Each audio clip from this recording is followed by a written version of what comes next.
আমি সফলতাকে প্রশ্ন করলাম, কি সফলতা? বিদেশে এনেও আমাকে নিয়ে খেলছো। সে আমাকে জবাব দিল, কি পোষায় না? আমি বললাম, যা পাই তা তো আমার নিজেরই হয় না, ভবিষ্যৎ কিভাবে?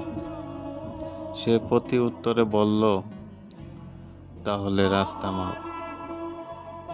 আমি বললাম, তাহলে তো আমি অবৈধ হয়ে যাব। সে বলল, তারপরে তো বলতে পারবি আমি চেষ্টা করেছি।